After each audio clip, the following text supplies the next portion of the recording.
أصبح الكواذب مثل الصدق نعتاده في زمانه والوفا ضايع ومش باقي وأصبح الكواذب مثل الصدق نعتاده والعصر ذوي على عهده وميثاقه ما تغير ونهجه مثل بغداده والمواقف تبين كل عملاقي في مديحه ويجف الحبر وامداده والتحية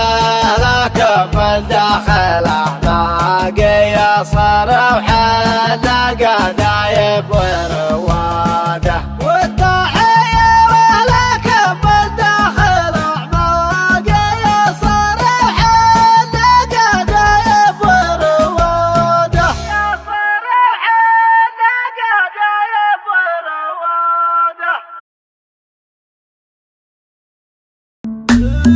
هذا ولد عمي المطنوخ عطى الله زبون الكبارية يصافخ الروس وربع شيوخ ما يلتفت للفداوية ما دامكم تفسحون الجوخ لا تقربون شقردية بك المراجل جبل وشموخ مطبوخ ولا بعبسية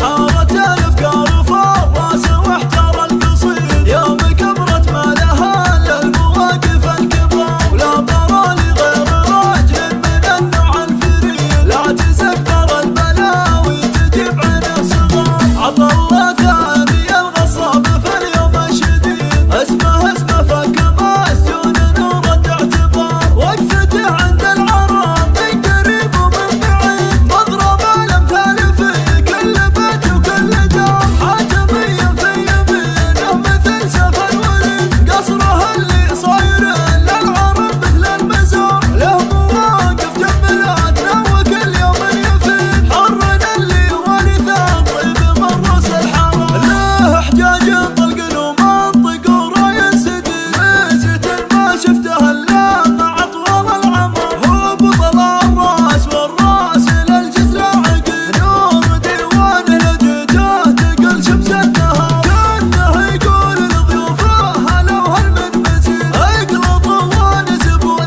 المجامع الكثار يا عطا الله ما في كف على كفك تزيد انت خليت المكارم على دربك فسار انت خليت المكارم على دربك فسار حبا مليون من شعري وصوتي بالقصيد وبالبيوت النادراتي يا هناي ويا مناي ويا سكوتي يا كلامي حتى وانا في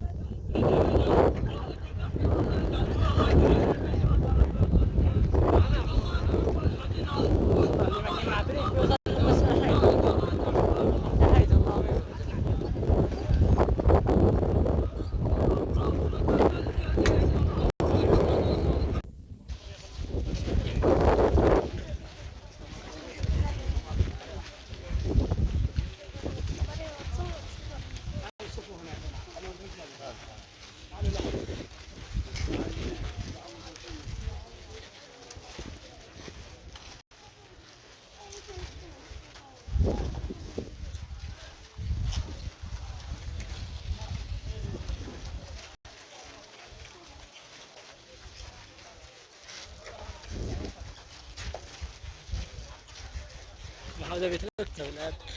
بعد ما صورتك معه زي